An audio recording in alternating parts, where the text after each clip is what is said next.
Australia.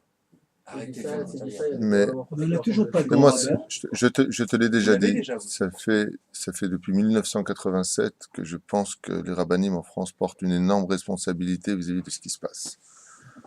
La complaisance de ce qui se passe en France est extrêmement grave. Les rabbins de communauté banalisent la situation. Il faut absolument que les juifs comprennent qu'il faut partir. Il y a que Non ça pas que- par lâcheté, mais par intelligence, c'est tout. C'est pas il y a compliqué. que Car, ça. d'après vous, c'est quoi tout le message de ce qui se passe en Europe? C'est quoi tout ce message? C'est tout simplement pour que les juifs y bougent. C'est le bâton d'Hachem pour les faire bouger.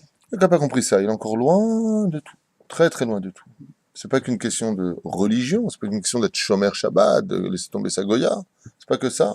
C'est qu'on parle beaucoup plus grand que ça aujourd'hui. On parle de la Géoula finale. Il y a une dimension qui s'est installée dans le peuple d'Israël. Il y a le retour des enfants sur la terre d'Israël. Et on a eu le choix pour venir pendant des années en vacances.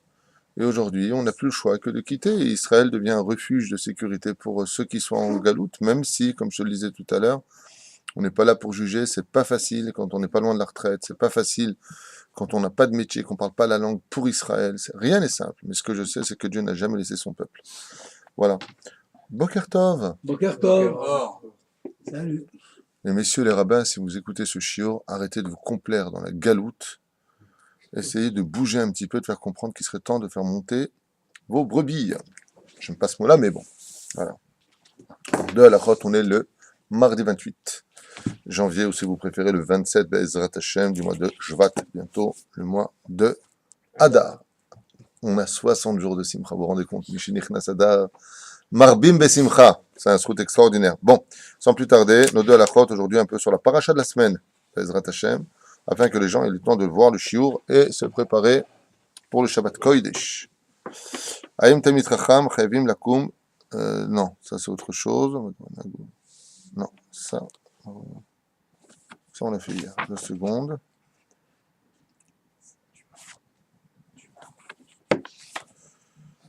Mhm. Du marbre.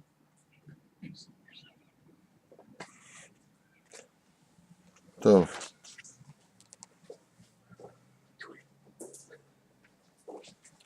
מי שיש לו עץ שעליו נושרים ונכסים, alors il se pose la question, il dit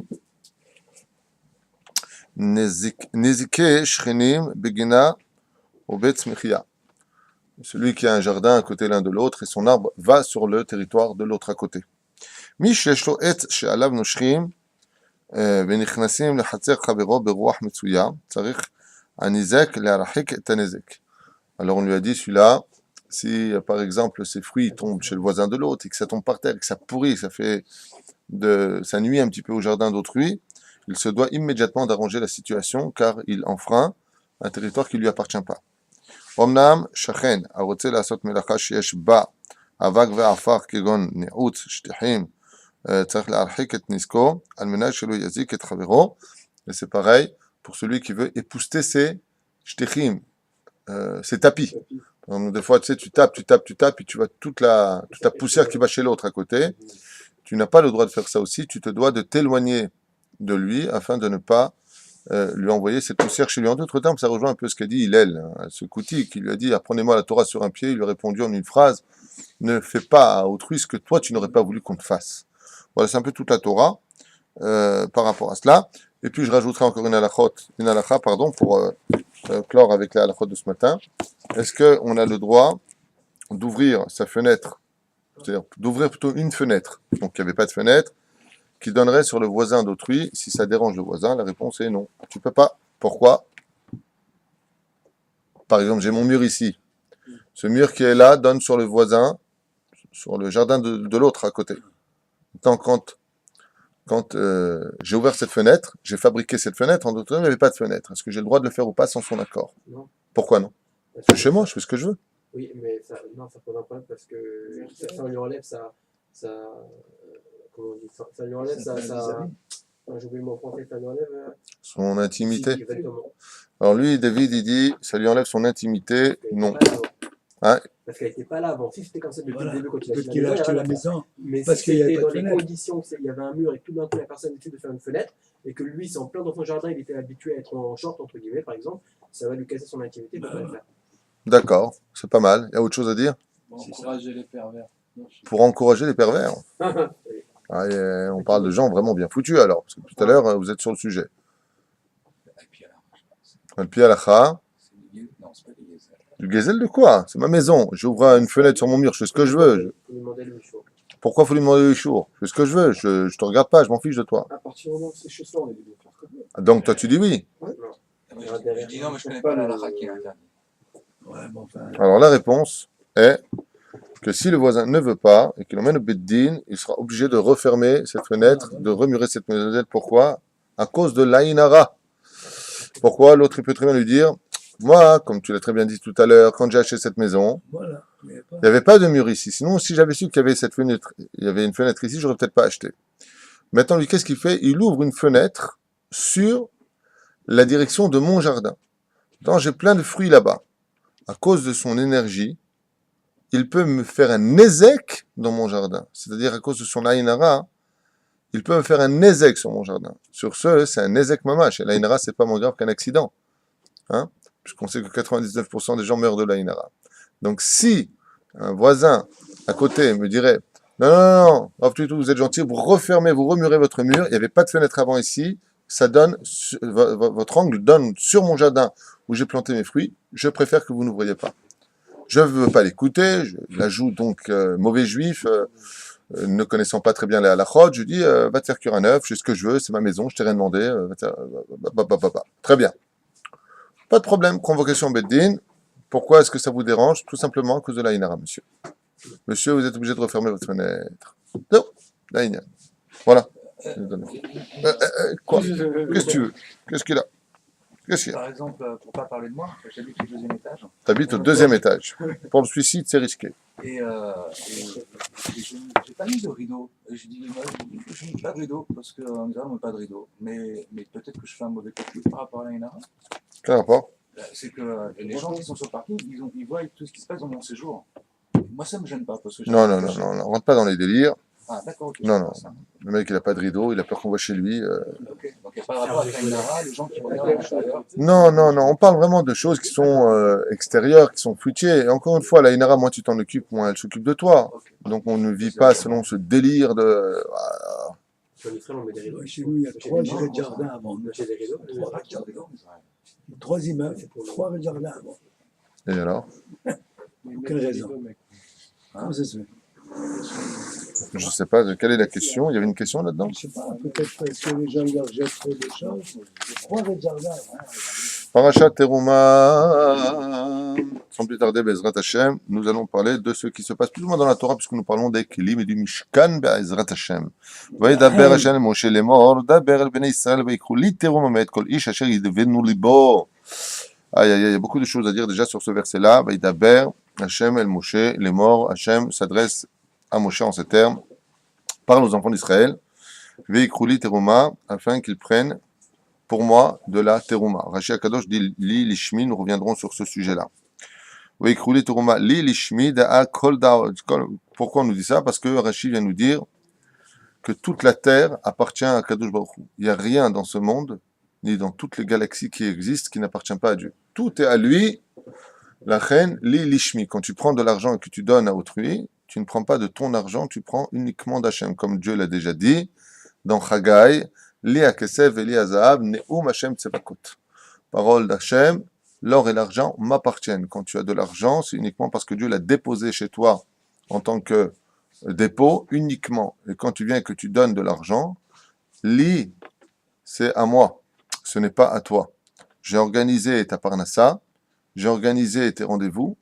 Maintenant, tu te dois de prendre ce qui est à moi et de le donner à autrui. Et si tu ne le fais pas, tu ne me prendras pas. Vous allez comprendre de quoi est-ce qu'on parle. Velo nedava. Et c'est pour cela qu'on n'appelle pas ça faire l'aumône, nedava, ou donner par rapport à son cœur, et la teruma, litrom en hébreu, veut dire faire une donation, donner à autrui, faire passer l'argent que Dieu t'a donné dans les mains d'autrui. Et pourquoi dans ce cas on ne dit pas noten, on ne dit pas nedava, parce que on ne veut pas que cela vienne du cœur de l'homme parce qu'il a de la peine. Et la terouma Akavana she'akadosh baruch hu mevakesh shetiten bigla la mitzvah, pour la mitzvah, et non pas parce que tu as, des sentiments de peine ou de tristesse vis-à-vis de l'autre, oh, le pauvre, et ainsi de suite, comme nous avions déjà parlé de cela. Alors dans ce cas-là, marqué Asherit Venu Libo, mais oui, mais je veux aussi qu'une fois que la mitzvah est faite, qu'il y ait l'âme de la mitzvah, c'est tout son cœur. La teva li, ça veut dire pour moi l'ishmi, peut se lire de deux façons. Est-ce qu'on peut prendre Hachem dans ce monde? Oui, puisque nous avons lu Weikruli teruma. Tu peux prendre Dieu lui-même en tant que teruma. C'est-à-dire que tu peux acquérir toi-même, que Kadosh Baruch Hu, nous avons expliqué ça hier soir dans le shiur, très brièvement, c'est-à-dire qu'il y a une façon de prendre la spiritualité dans la matérialité, prendre Hachem avec nous, comme on le verra dans la Kamata Mishkan, dans la fabrication du Mishkan.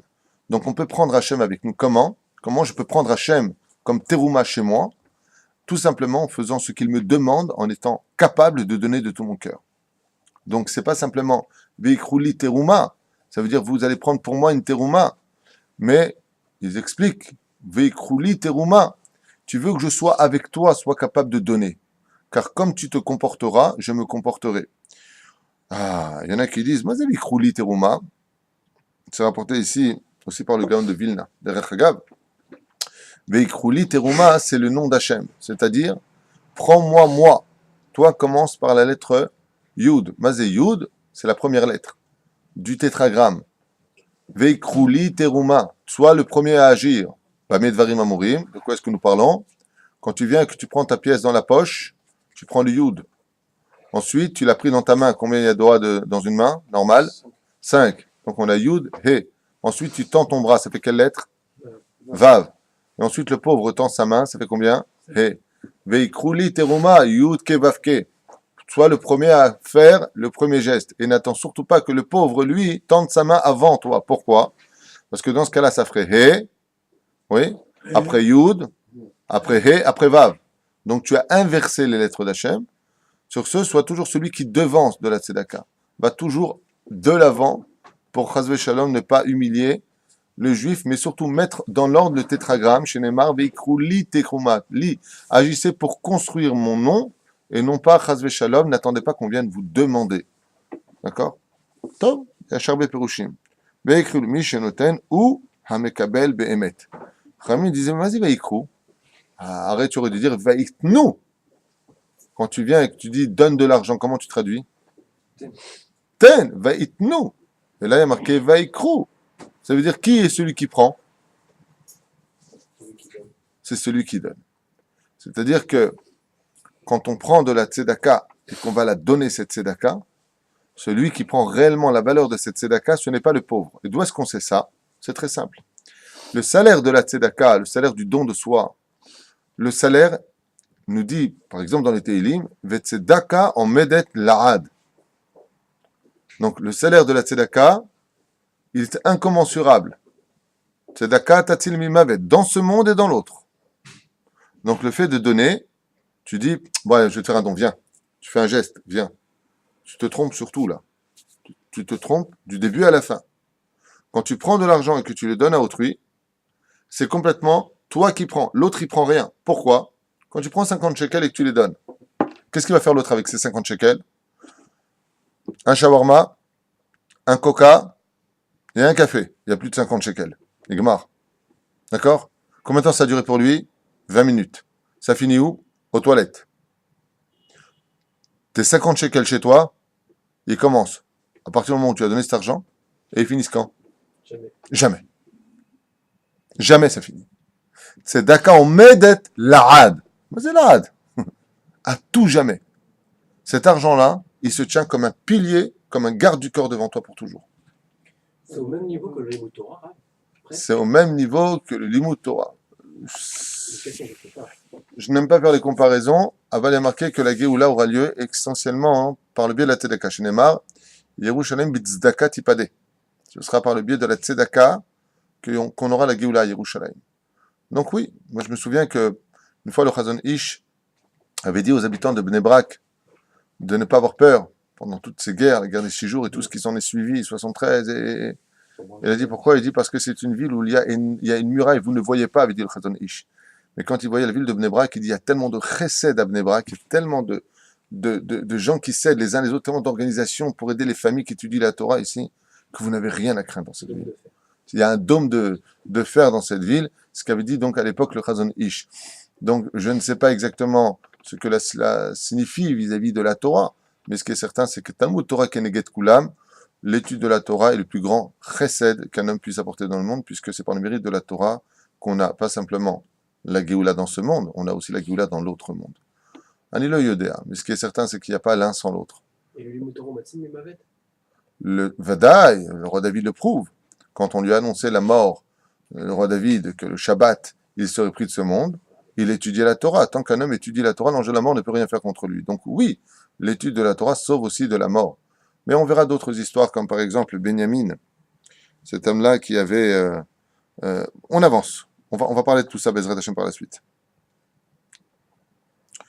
Je voudrais vous raconter d'abord une petite histoire que je m'étais notée comme ça sur le côté, de cet homme-là qui avait l'habitude de donner la tzedaka pour les pauvres. Il aimait bien aider les gens de tout son cœur pour Akadosh Baruch Hu. Et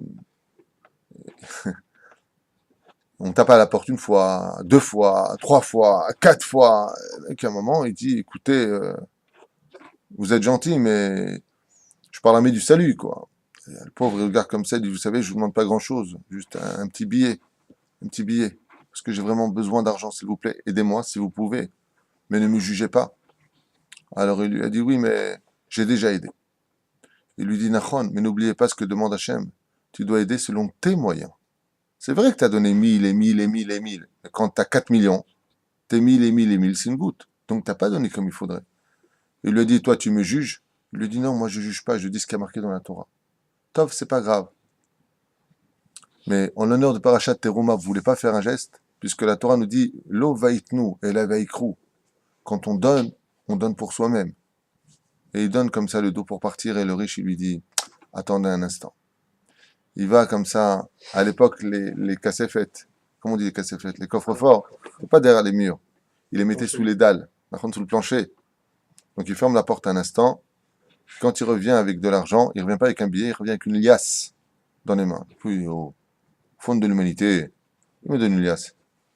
Et il voit le balabait qui se met à pleurer, à pleurer, à pleurer. Il lui embrasse les mains.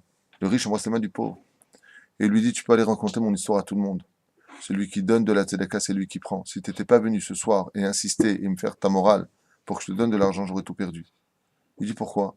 Il dit, parce que quand j'ai enlevé mon plancher et que j'ai ouvert mon coffre, à l'époque, coffre, il y avait 2 arbarim, il y avait 2 rats qui étaient en train de me manger les premières liasses de tout mon argent qui était là-bas. Grâce à toi, du fait que tu as insisté, j'ai été dans mon coffre. J'ai donné ce que j'avais dans les poches.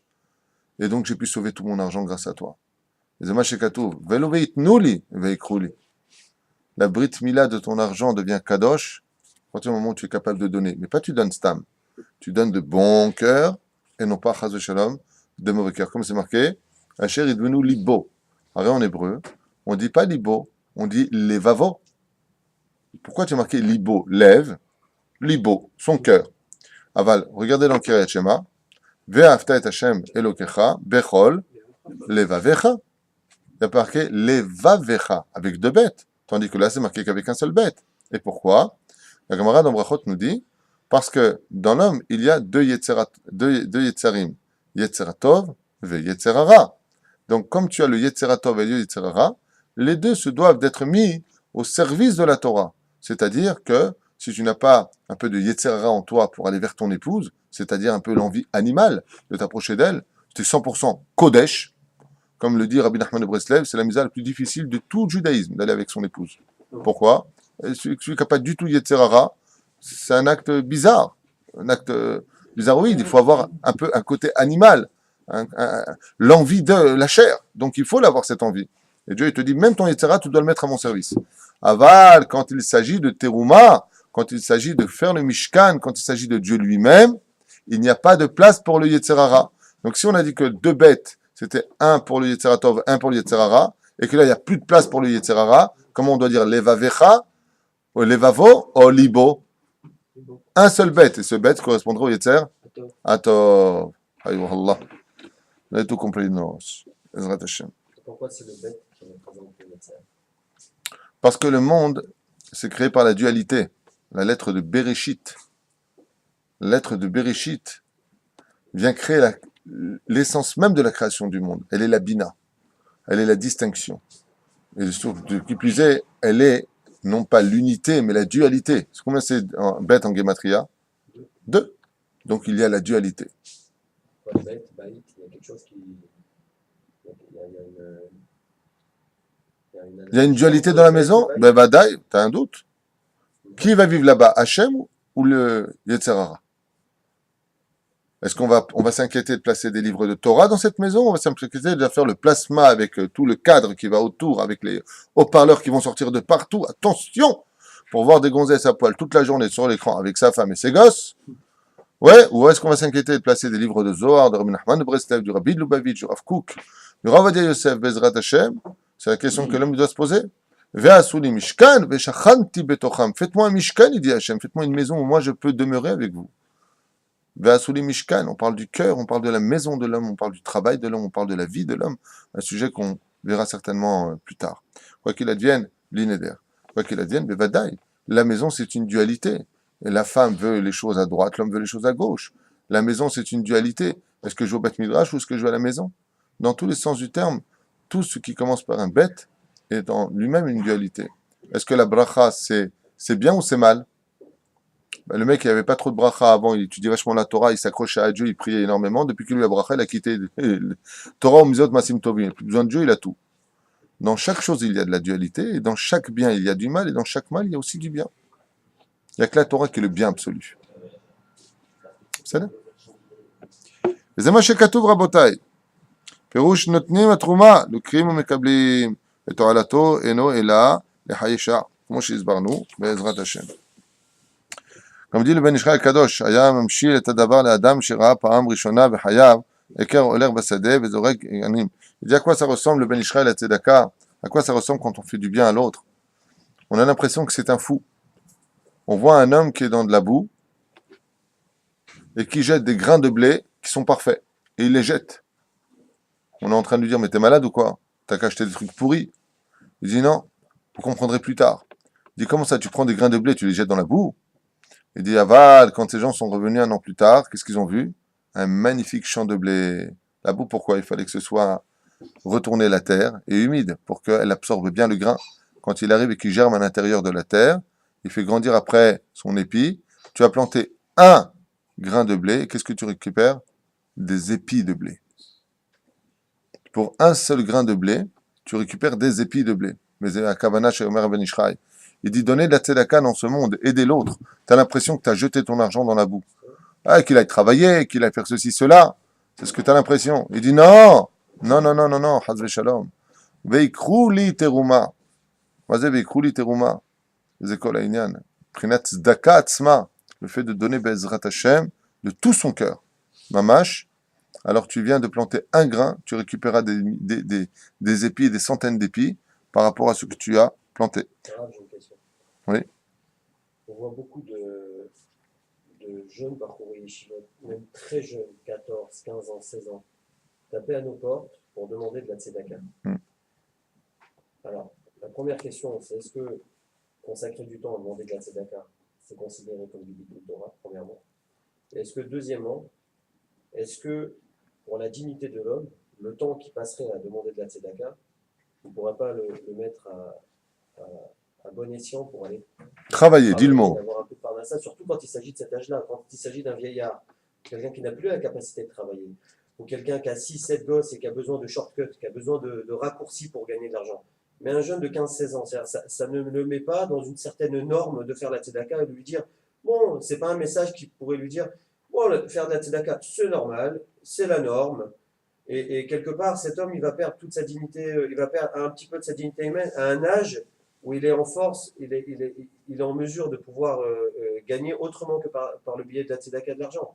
Et on voit ça de plus en plus comme si c'était normal d'étudier la Torah et de faire la tzedaka dès le plus jeune âge, 14, 15 ans, je ne sais pas. Est-ce que c'est un bon message pour un pour la jeunesse. Vous avez compris la question qu'il pose. Il dit aujourd'hui, il y a des gens de 14, 15, 16 ans qui tapent à la porte, qui te demandent la tzedaka, des gens religieux, orthodoxes. Hein? C'est pas pour eux qu'il a demandé, pour les yeshivas, ils font juste le Mashiach.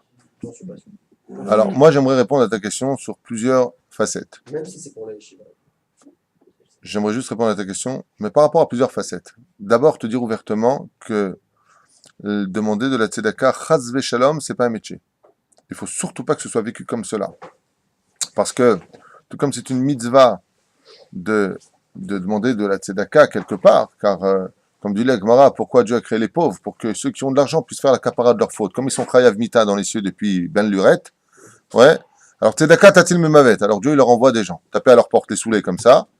D'accord? Pour que les gens y donnent. Comme ça répond la Gemara. La Gemara, pourquoi Dieu a-t-il créé les pauvres?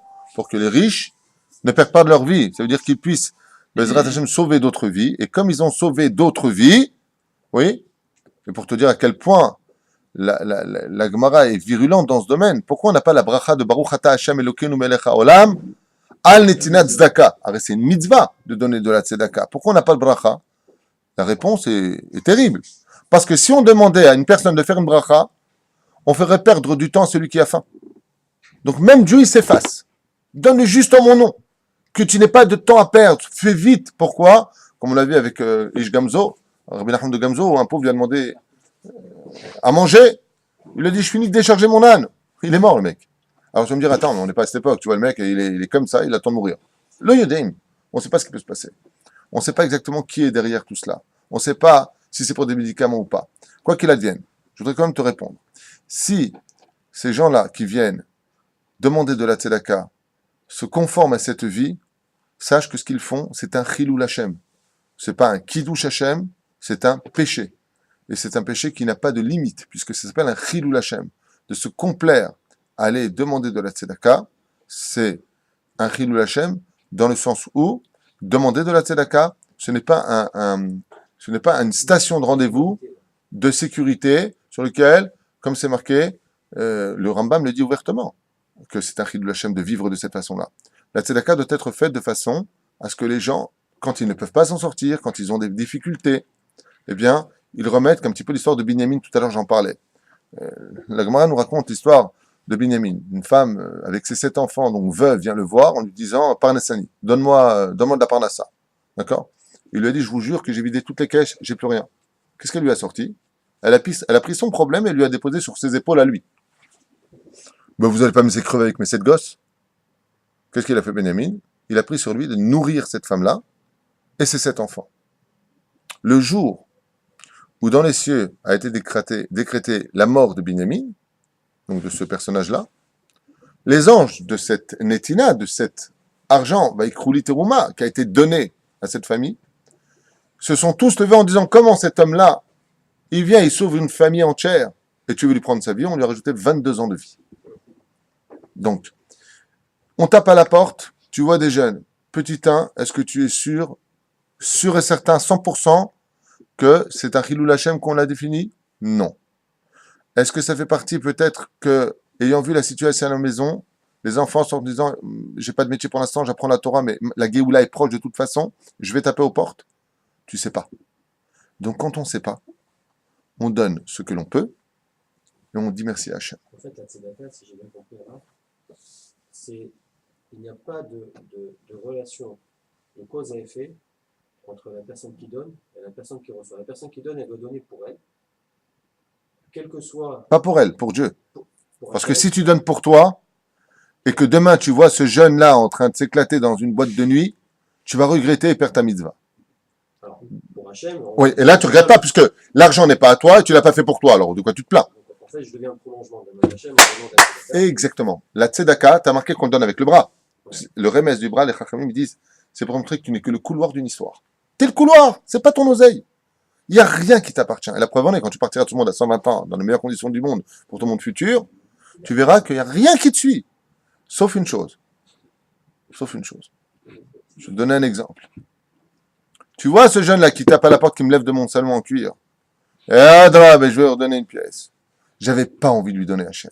J'avais des doutes sur lui, mais je l'ai quand même fait. J'ai jugé du bon côté. Qui a pris la bonne histoire? Toi? T'arrives en haut. Juge-moi du bon côté, moi aussi. même si tu as des doutes sur moi, Hachem. Dieu n'a pas On de ne peut doute. pas regarder, ni juger, ni il y a parfois, il y en a qui, dans la Tu manière donnes. de demander la tzedaka, ils demandent comme si c'était évident. Il y a même qui ont, avec beaucoup de chutzpah, qui tapent à la porte et qui sonnent. Je dois faire abstraction du comportement ou de l'image que me renvoie la personne qui demande la tzedaka. Je vais te répondre à la David Twito. Je vais te répondre à la David Twito. À la David Twito. Tu veux entendre ce que ça donne? Bon, ce que je dis, c'est en mon nom, donc tu peux me dire jette à la poubelle. Ouais. Moi, je sais qu'il n'y a jamais de hasard. Donc, quand tu as un mec qui vient qui tape, ah, et là, tu es en train de te dire, je sais pas qui est-ce, je sais pas qui c'est, mais lui, il a intérêt à connaître le Kaddish. Je vais le finir, le mec, parce qu'il est en train de te taper à 9h30 du soir, t'es crevé, et le mec, c'est pas qu'il tape avec diligence, c'est parce qu'on s'attend que celui qui demande la tzedaka, il ait la tête en bas, il attend. Mais la cacha, est-ce que tu pourrais aider mon Seigneur? Non, le mec, il est là, il te regarde, ah, shalom, Yehudi. Ouais, bon. Il y a deux façons d'agir. Et est-ce que je vais voir ce que mes yeux voient ou est-ce que je vais comprendre qu'il y a un message de Dieu? Parce qu'au même moment où sur terre on tape comme un malade, il faut savoir qu'il y a une avéra dans les cieux qui tape à la porte de la justice super fort en disant je veux que justice soit faite. Ce mec en bas il est chayav mita. Et ça tape fort. Dieu dit ok, mais je l'aime. Il va faire tchouva le mec. Attends, justice elle doit être faite. Chayav mita. Dieu dit ok, j'envoie 2 lourdeaux. Comment tu vas réagir? Ok, rentrez. Il faut le défoncer. Hachem, silecha, lialiminecha. T'as 2 façons d'agir. Ou je suis capable de voir au-delà de ce que mes yeux ont vu, de ce que mes oreilles ont entendu. Et je me dis, ben, tu vois, là, il y a un message vis-à-vis d'Hachem pour me tester sur ma savlanout. Comme on l'a vu dans ma Sechet Shabbat de Daf Lamed. Aleph avec Hillel Azaken. Et le mec, il tapait comme ça. Ah, pourquoi les Noirs, ils ont des pieds larges? Et pourquoi les Galzins, ils ont la tête qui est comme ça? Et pourquoi? Ça dépend comment tu réagis. Il y a le chien qui aboie après le bâton, et il y a l'homme qui voit qui tient le bâton. C'est à toi de choisir ce que tu veux être. Un chien ou un homme. Quoi qu'il advienne, il y a marqué Kabel et Kol Adam c'est vers Panim Yafo. Hein? Non, t'as pas compris. Non, t'as pas compris. T'as pas compris le remède.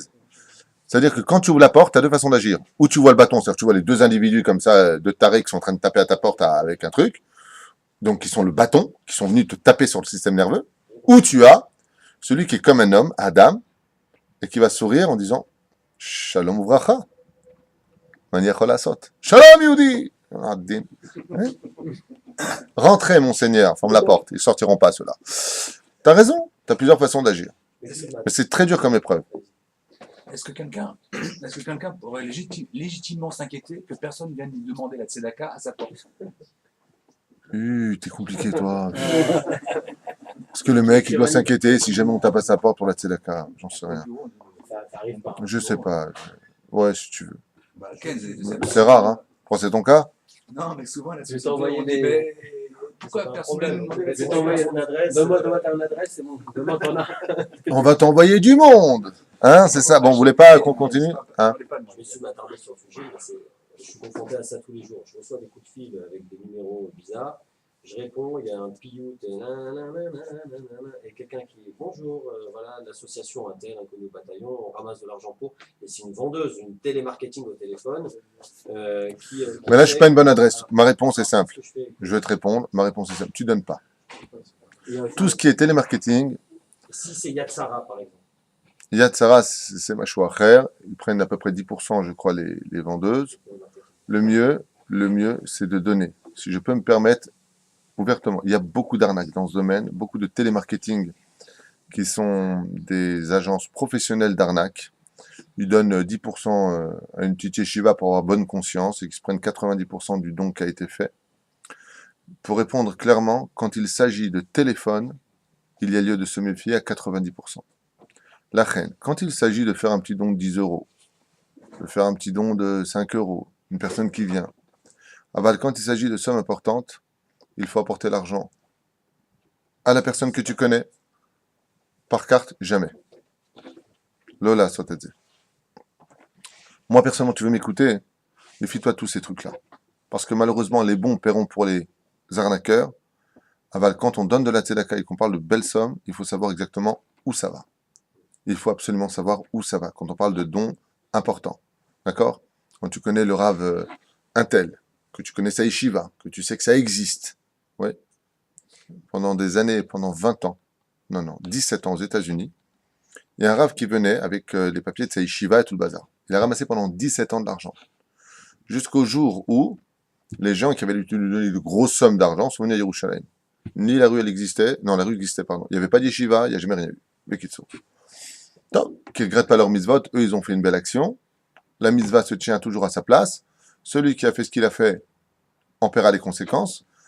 Aval, quand on parle de somme d'argent, il est bon de connaître le Rav, il est bon de connaître l'endroit, il est bon de savoir où va son argent, tout comme tu le ferais quand tu achètes un appartement. Ou quand tu fais une affaire, tu n'achètes pas à l'aveuglette. Akadosh Baruch Hu nous demande, dans notre façon d'agir, petit 1, de savoir comment on fait les choses. Ça veut dire calculer son maaser, calculer sa tzedaka, vraiment. C'est-à-dire de savoir si vraiment, tu peux faire un peu plus, allez, fais-le. Tu peux faire encore un peu plus?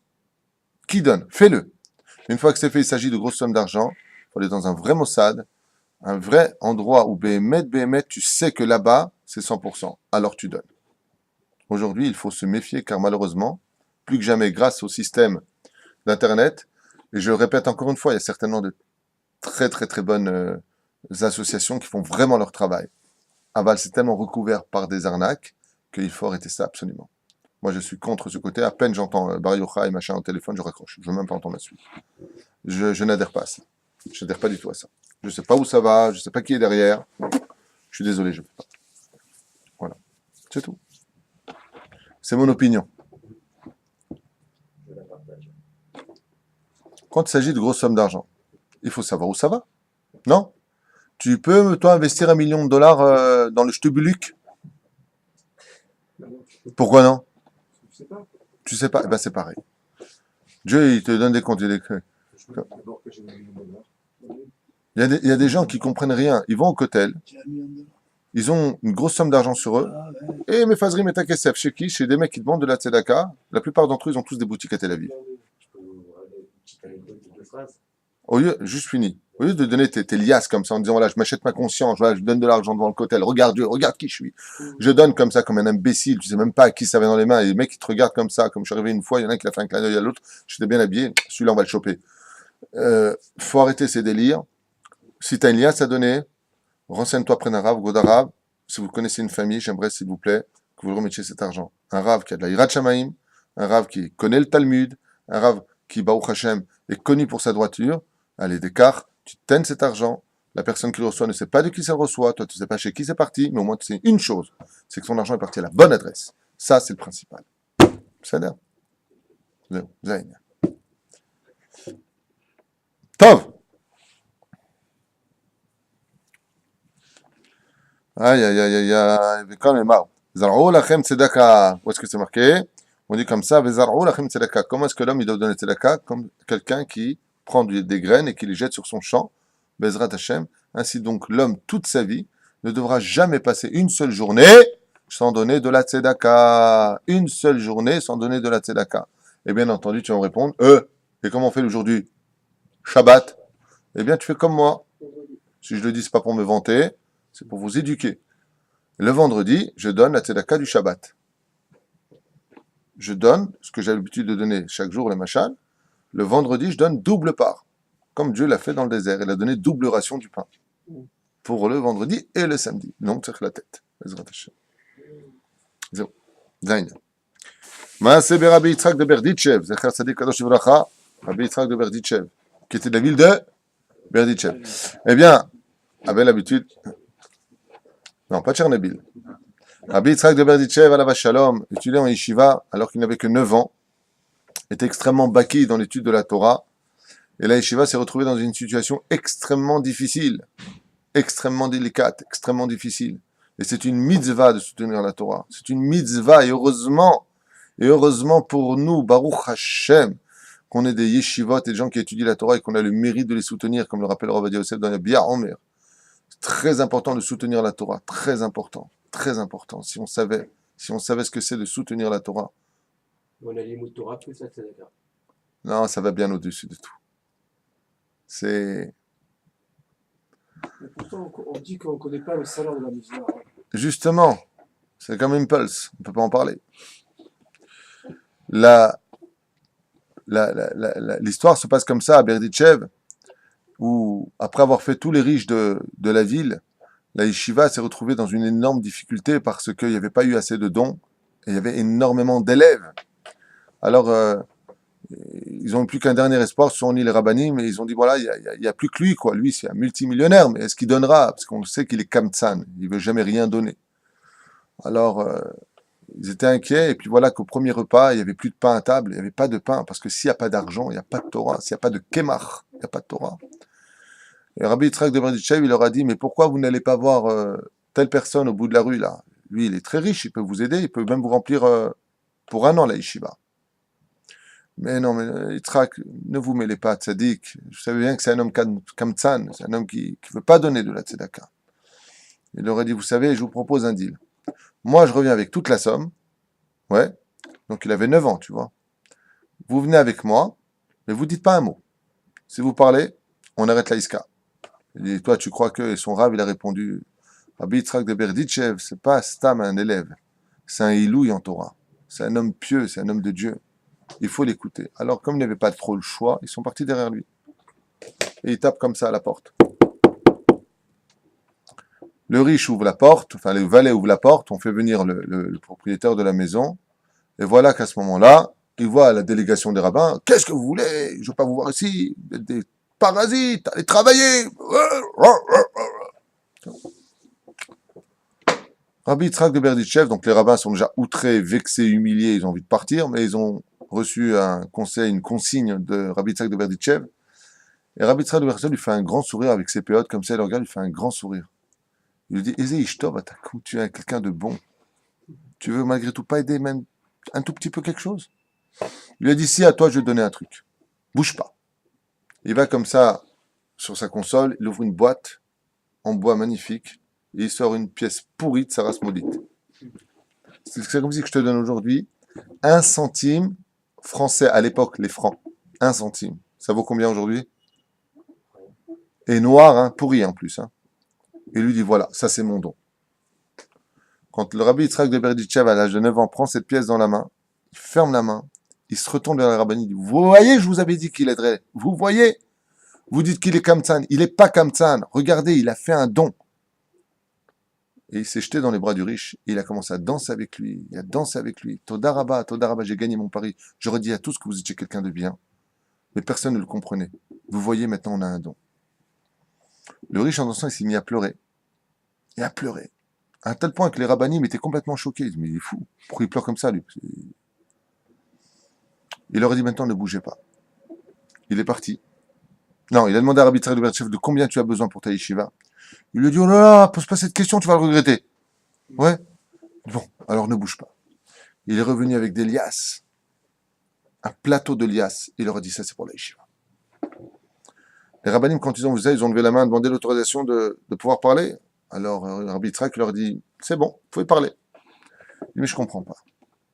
Ça fait des années qu'on vous connaît. Ça fait des années que vous n'avez jamais fait de don. Pourquoi aujourd'hui vous nous faites un don?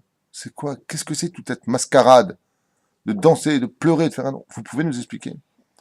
Je vais vous expliquer exactement ce qui s'est passé dans ma vie. Il y a très très très longtemps de cela, quand j'avais moi-même 15 ans, on est venu ramasser de l'argent pour les yeshivas. J'étais clochard. Mes parents venaient de mourir. Je vivais dans la rue, j'avais rien. Mais à cette époque, il y avait cette pièce-là qui existait. La seule pièce que j'avais qui valait un morceau de pain, je l'ai donnée. Quand je l'ai donnée, le rave qui m'a demandé l'argent pour la tzedaka, il m'a dit, vas-y, Machat, c'est ça que tu me donnes? Il m'a jeté cette pièce. Ils n'ont pas voulu de ma pièce. Cette pièce, je l'ai gardée jusqu'à aujourd'hui. J'ai dit, puisque c'est comme ça, plus jamais de ma vie j'aiderai la Torah. Si quand je veux aider la Torah avec tous mes moyens, c'est tout ce que j'avais, mais c'est vrai que ça valait rien. Des morceaux de pain de rien du tout, tu pouvais acheter à l'époque. Okay? Ça m'a été rejeté. Plus jamais je reprendrai. Voici que ce jeune homme aujourd'hui, alors que grâce à Dieu, la vie pour moi est très belle, vient et accepte enfin cette pièce qui n'a encore vraiment plus de valeur du tout. Et il me dit que j'étais pas kamtsan. Il m'a récupéré toutes mes années de souffrance dans mon cœur. J'ai jamais été kamtsan. J'ai toujours attendu que quelqu'un vienne m'ouvrir cette pièce et me la prendre. C'est tout. Alors ils sont retournés chez eux. On va faire comprendre, Bezrat Hashem, combien on doit être bienveillant vis-à-vis de celui qui fait de la tzedaka, celui qui donne de la tzedaka ou celui qui prend la tzedaka. be'aïn tova, avec un bon œil, et non pas chas shalom, avec un mauvais œil. Vous voulez encore une histoire ou on continue dans les textes même? Petite histoire encore aujourd'hui? Allez. Comme je suis un mec à histoire, je vais raconter une autre histoire. Haya Maaseh, en Pologne, d'un homme comme ça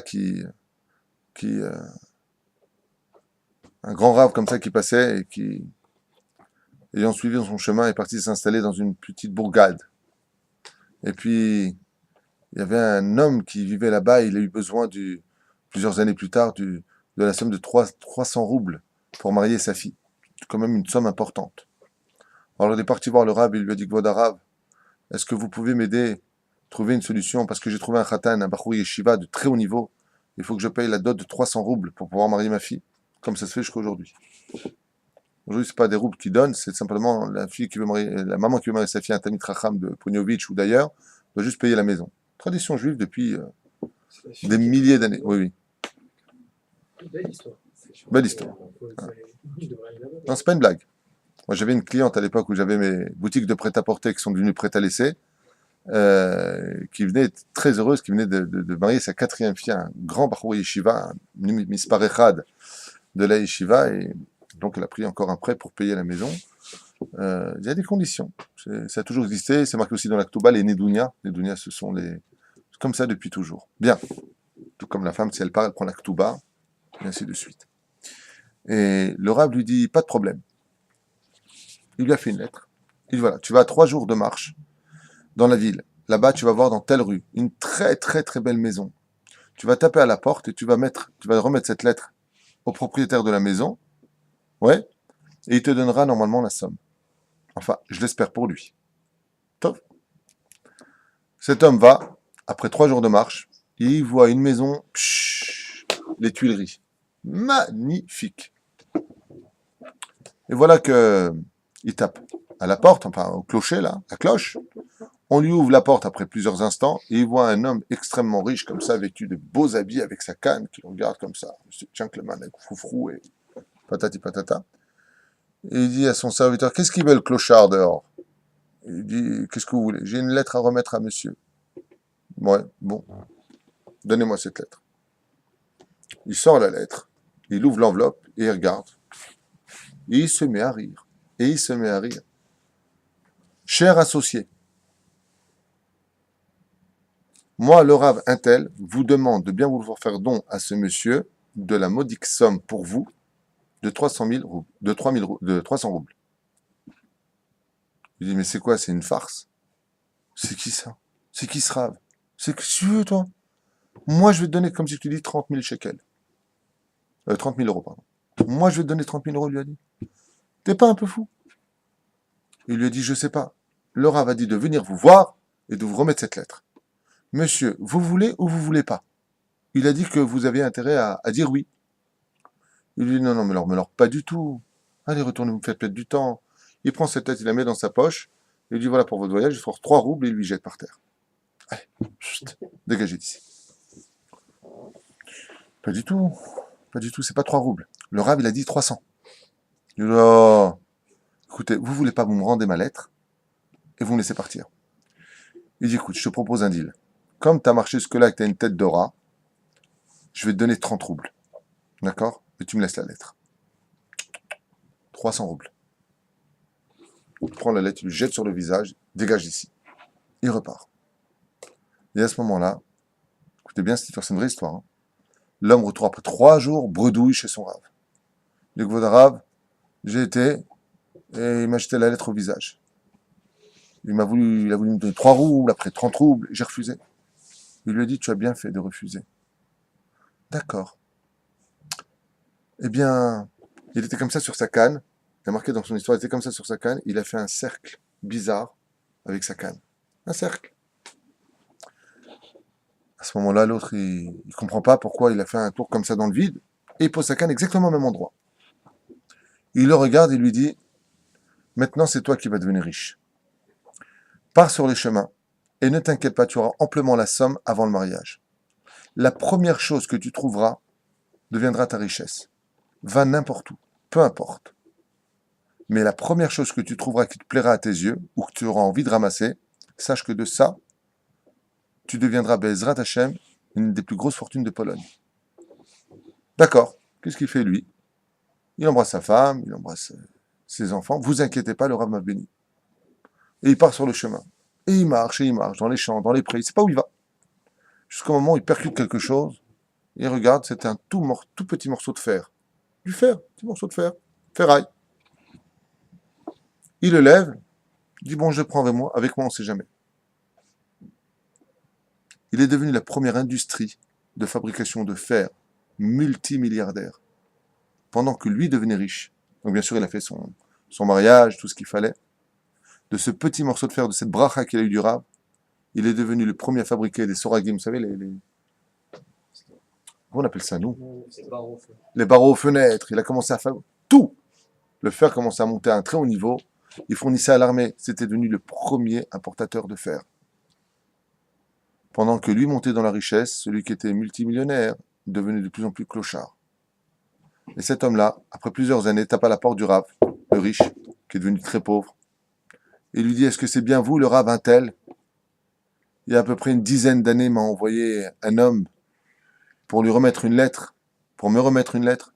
Il lui a dit « Ah, et vous vous appelez un tel ?» Il lui a dit « Oui. » Il lui a dit « Mais qu'est-ce que je vous ai fait? Du jour où je lui ai jeté cette lettre au visage, j'ai commencé à perdre petit à petit, dit-il, toute ma fortune. Aujourd'hui, je suis clochard, j'ai rien. Qu'est-ce que je vous ai fait? » Il lui dit « Qu'est-ce que tu m'as fait? Non, non, non. Je vais t'expliquer toute l'histoire de ta vie.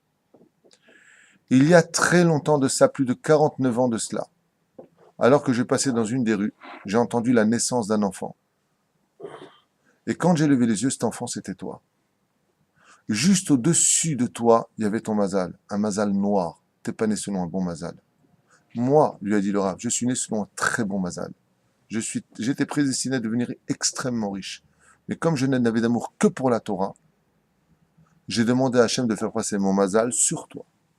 Ce qui fait que tout ce que tu as eu, mon cher étant d'associé, léché avar, il lui a dit, c'était uniquement mon mazal, c'était uniquement ma parnassa que je t'ai donné. Car moi, comme il y a marqué pour Abraham Kaved Meod, la richesse m'aurait retenu.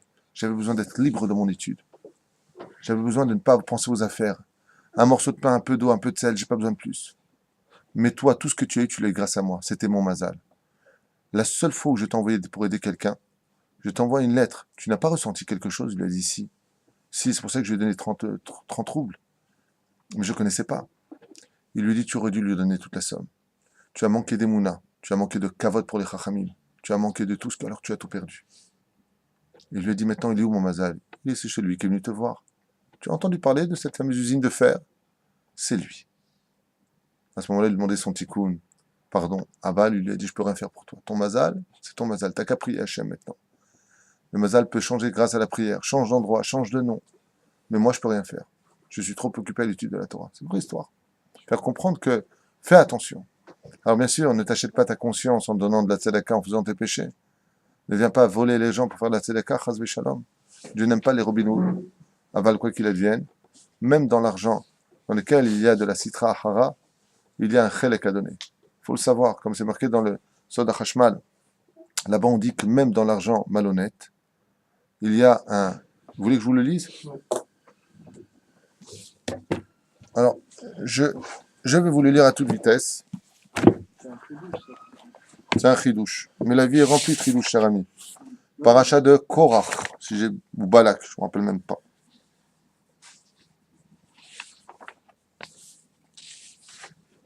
Voilà. Minashamaim, Balak. Je vous lis à voix haute. Vegam, im chaz beshalom, à Dieu ne plaise. Adam nirshal bekibel shefa mesitra hara.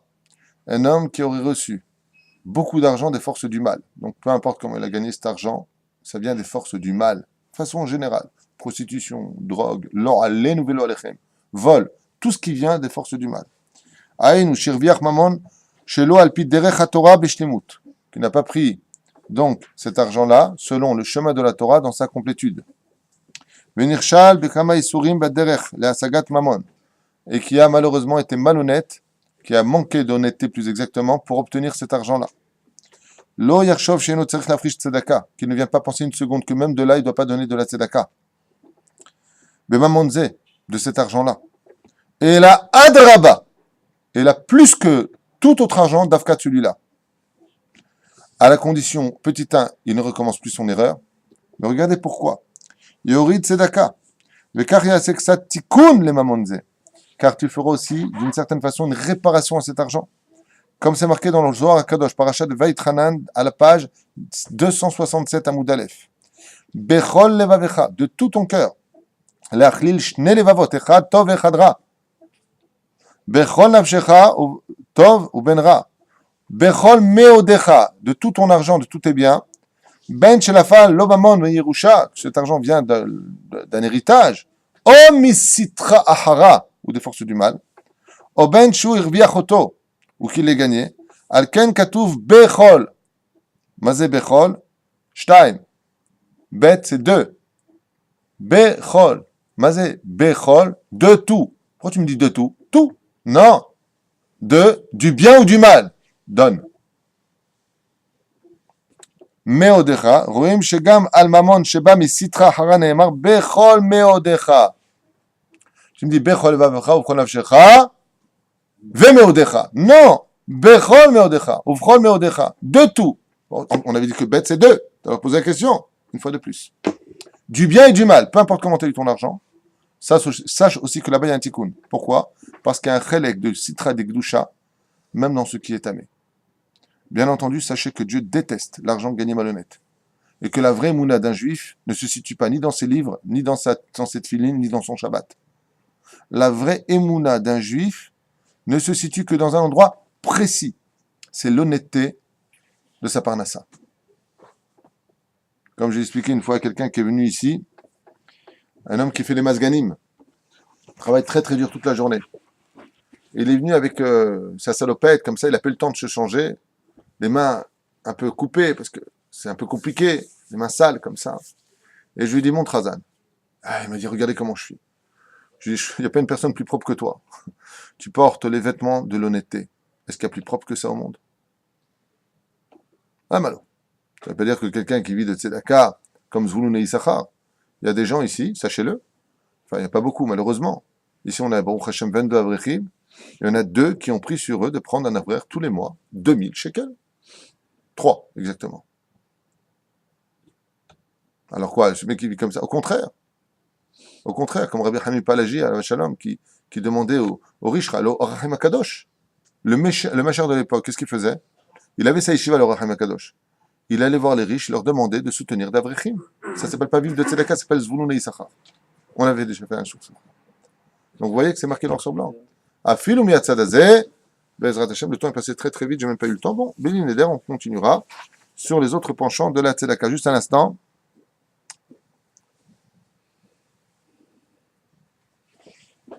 Ça on l'avait déjà dit, que des chiffres.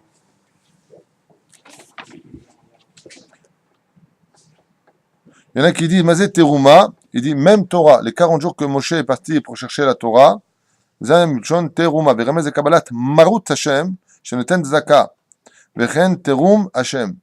Et comment tu fais élever Hashem? Teruma, c'est le mot Tarum Hashem. Élève Hashem. Comment tu donnes de la tzedaka dans ce monde? Comment tu fais élever Dieu, dans ce monde? En donnant de la tzedaka, Bezrat Hashem. Vaikrouli Teruma, Shei Atorah Gdosha. Vous avez Vaikrouli Teruma, vous prenez pour moi la Teruma. Chazal nous dit que la vraie Teruma de ce monde, c'est la Torah. En d'autres termes, quand tu viens et que tu donnes de l'argent pour soutenir la Torah, tu as soulevé la Torah elle-même. Kedei Shekulam. Et tout le monde doit donner de tzedaka pour que tout le monde ait sa place dans la concrétisation du monde de la Torah sur terre, comme on l'avait lu la semaine dernière dans la Haftara. Imlo Beriti Amambala et la Chukot Shemebret Lo Samti, si l'étude de la Torah n'avait pas été étudiée jour et nuit, alors le monde n'aurait pas lieu d'exister. Comme dit le Chafetz Chaim Bezmano, Ratzal Hakim Yeshiva Beradin, Yom Echad Igia Elav Ashir Gadol, Ve'amarlo Shiu Mukhan Enadev et Kol HaKesef. Un jour, le Chafetz Chaim, il a voulu construire une yeshiva, il y a un richissime qui est venu, qui lui a dit, combien coûte la yeshiva? Il lui a dit, ça va coûter 500 000 roubles. Il lui a répondu, alors je vous donne la somme entière. Il lui dit, Chaz Veshalom, laisse-en pour les autres. Laisse aussi les autres ramasser cet argent. Ish emet gaber al yitro, vechol ma shemet gaber al yitro, karouy ish. Alors pourquoi on a marqué Ish asher dvenu libo, tu prendras de l'argent, mikol ish. Pourquoi il y a marqué ish? Ish, c'est n'utilisé que pour un seul style de personne, comme c'est marqué ici au nom du Zohar Kadosh, qui est appelé Ish, celui qui est capable de surmonter son Yetzirara, il est appelé Ish, sinon il est appelé Geber, sinon il est appelé Enoch. Ish veut dire celui qui est capable de surmonter son Yetzirara. Non seulement je donne, mais je donne avec le sourire de tout mon cœur. Ou Yifne Veyomar, le miozmato, Tichouli Terumati, Velon Yitzchak, Lirdov Harav, Litranen Fanab. Bezrat Hashem, comme le fut Avraham Avinu. Avraham Avinu courait après les gens pour leur donner la tzedaka. Nous, des fois, on change de chemin pour éviter de donner la tzedaka. Et je finis avec le Rambam qui nous cite, si vous le voulez bien, pour finir, les 7 niveaux de tzedaka. Vous êtes prêts à toute vitesse et je vous laisse avec ça. Les 7 niveaux de tzedaka, du meilleur au pire. Petit 1, Malak Dola She'en le Ma'ala Mimena. Zeh Shemarzik Beyad Israël Shimcha. Bezrat Hashem. Venoten Lo Matana. Oh, Alva'a, celui qui, Bezrat Hashem, premier niveau de tzedaka, celui qui aide les autres, qui leur prête de l'argent, ou qui leur donne cet argent-là pour avoir, Bezrat Hashem, un métier. Oh, Ose Imo Shutafut, alors qu'il le prend, il n'était rien dans la vie, il le prend en tant qu'associé avec lui. Oh, Mamtsilo Melacha, ou alors qu'il lui propose un travail, Bezrat Hashem, non seulement cela, mais il lui paye des études pour qu'il devienne un homme qui étudiera la Torah, ou alors qui étudiera même un métier, jusqu'à ce qu'il n'ait plus jamais besoin, Bezrat Hashem, de demander de l'argent à quiconque. Car il faut savoir une chose, c'est la plus belle bracha que je puisse vous donner. Yiratzon, que vous fassiez toujours vous faisiez toujours parmi ceux qui donnent et jamais ceux qui prennent. Parce que prendre de l'argent, c'est ce qu'il y a de pire au monde. Donner de l'argent, c'est sympathique. C'est que t'en as. Hein, c'est comme les gens qui se plaignent tout le temps. Ouais, je paye ça, je paye ça, je paye ça, et je paye les factures. Mais t'as guide Toda que tu payes. Comme dit souvent Rabbi Moshe Deri, dis merci que tu as les moyens de payer. Une fois Rabbi Moshe Deri avait dit, dans son salon, Rabbi Moshe Deri il avait dit, il ratsonne que je paye beaucoup d'impôts. Hein. Alors je lui dis, ah bon, mais si tu payes des impôts, c'est que tu as gagné de l'argent pour toi aussi. On ne voit que ce que l'on sort de nos poches, jamais ce que l'on rentre dans nos poches. Deuxième niveau, Pachot Mizeh noten tzedaka l'aniim velo yada liminatan. Velo yada ani mimiyakar. Celui qui donne, il ne sait pas ce qui s'est parti, celui qui prend, il ne sait pas de qui c'est venu. Deuxième niveau. On descend. Pachot Mizeh sheyada noten liminten velo yada ani mimiyakar. C'est celui qui donne, il sait ce qui s'est parti, mais celui qui prend, il ne sait pas de qui c'est venu. D'accord, comme Marouba, il y a un fameux. Dalet, sheyada ani mi anoten avan anoten lo yada lemi natan. Donc, maintenant, il y a pire, mais c'est encore un niveau. C'est celui qui sait, le pauvre, de qui est-ce qu'il a pris, mais celui qui a donné, il ne sait pas chez qui c'est parti. Pourquoi après il le voit, il a honte. Chez Noten Ani Kodem, chez Vakesh. Encore un niveau, mais moins grand, c'est celui qui donne avant que le pauvre ne demande. Encore moins grand. Chez Noten Karoui, Ahar, chez Ani Mevakesh. Celui qui donne une belle somme parce que le pauvre lui a demandé. Mais c'est encore moins grand que celui qui le devance. Chez Noten Pachot Miaraoui, Besever Panim Yafot. Jonathan Pachot Miaraoui, celui qui donne, pas qu'on aurait pu donner, mais qui a une grosse pièce sur lui, qui a donné une petite pièce. Ouais. Mais Miaraoui, c'est vers Panim Yafot, mais il l'a donné avec le sourire. Et pour finir, Noten Be'etzev, et c'est le dernier niveau, c'est celui qui donne avec de la tristesse ou de la colère. Bah, écoute, voilà, bouge pas, voilà, je vais te donner, allez, casse-toi. Non, celui-là, il fait partie du plus petit niveau, du 8e niveau. Lo alenu, velo alechem, qu'on appelle Bain Tova, Bain Benonit ou Bain Ra'a, Atkan Leshunu Nayom, Kol Tuv.